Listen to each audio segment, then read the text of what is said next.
So are you a golfer who's tired of rushing your downswing?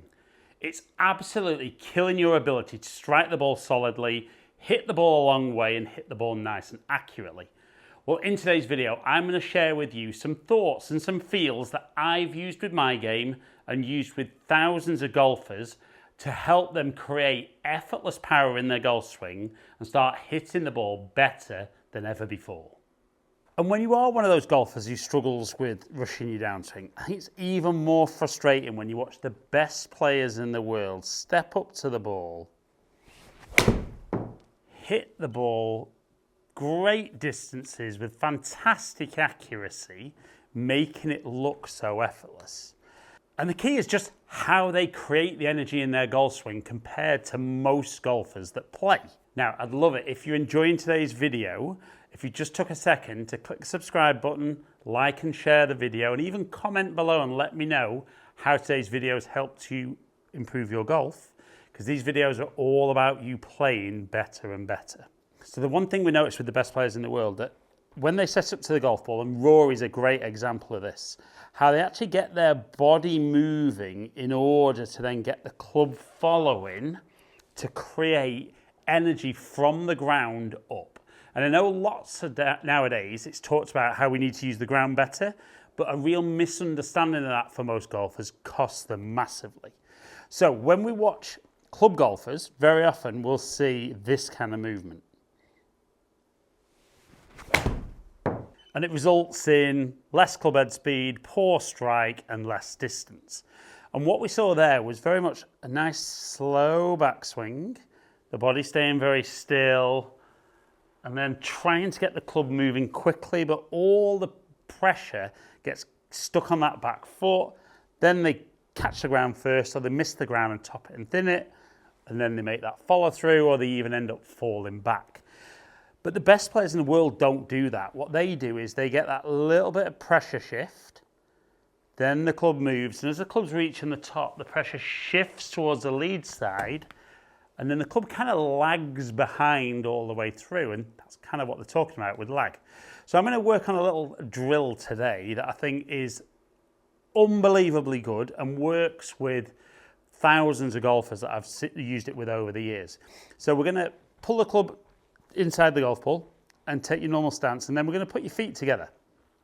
And initially it's a two-step drill. So what we're going to do is to start our backswing, we're going to take a slight step back, leaving the club where it is on the ground, and you'll see the handle of the club will move, and then you'll swing towards the top of your backswing. So we're going to step and then shift.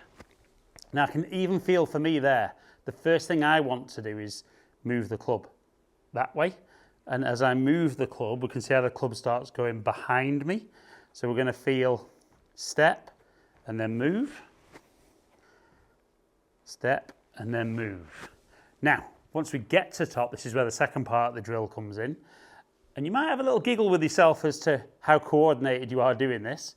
We're going to step and move, and as the club's getting to the top, we're going to step and then move. So do that all together. That definitely feels like I'm not putting any effort into the swing. So once you've done a few of those, we're going to introduce the ball. Now I'm going to do it from the ground, but if you wanted, you could use a little tee to begin with. So club behind, feet together, really focusing on the shift before the club moves both ways. Felt incredible. 85 mile an hour club speed. Angle of attack 3.8 degrees down, so I'm hitting ball and then ground. 118 ball speed and 167 carry. And honestly, that felt so easy, so effortless, and yet generated some great speed. So I'm going to do one more of those, making sure I move before the club each time. And again, felt great.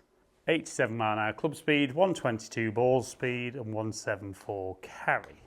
Now, comment below and just let me know how easy you've found that. It's obviously not the first time I've done it, so I'm able to get that coordination quite easily. But then what we need to do is once we're starting to move and then let the club follow, we need to do that in the full swing. So we're going to get back into our normal address position, and I want you to think about the fact that we're going to get the hips to move first, like a little bump towards the right side. Club stays still. And I'm going to put Rory on side by side here. So we get the little bump, swing to the top. And as the club's getting towards the top, the hips move towards the target. And then we swing down. So again, I'm going to do it a little slower than maybe full speed to begin with.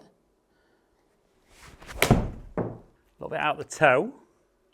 But 85 mile an hour club speed, 115 ball speed and 162 carry. And not only does it feel effortless, it kind of feels like I've got so much time in the downswing to get everything back. We can then see nice accuracy on the shots. Because all my sequencing is good, it's very easy to deliver that club in a nice powerful position. So let's go one more, a little bit slower. Again, felt loads of time, dead easy. Nearly 86 mile an hour club speed, 122 ball speed and 172 carry. Now, obviously as I'm recording this video, there's no comments on there as yet. But I imagine some of the comments might be, hang on a minute, are we talking about swaying and sliding? No, we're talking about a little bit of lateral movement of the pressure in your golf swing.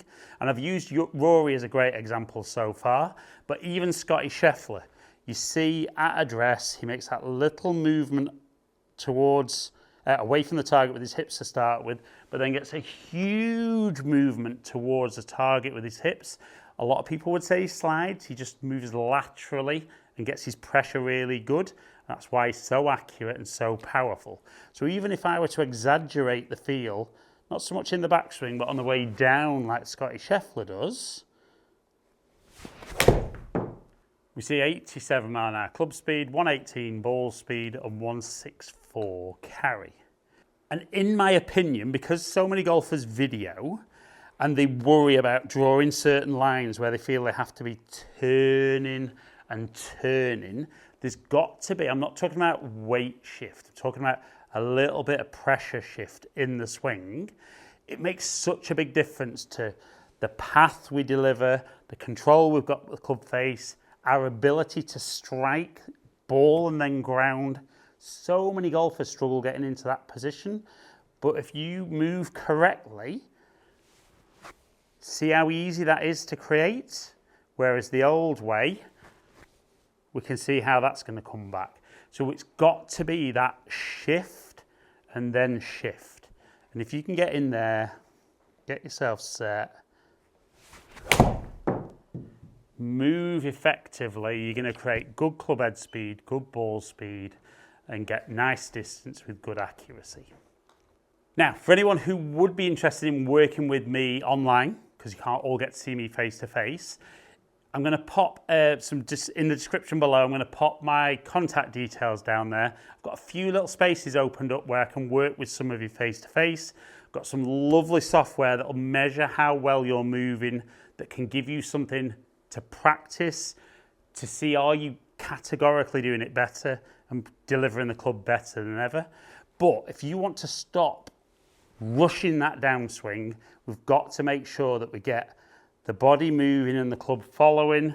And if you want to use the two-step drill, I think it's amazing for make the step, move, step across and swing down, and stop rushing that downswing forever and start creating some effortless power in your golf swing like you've always wanted.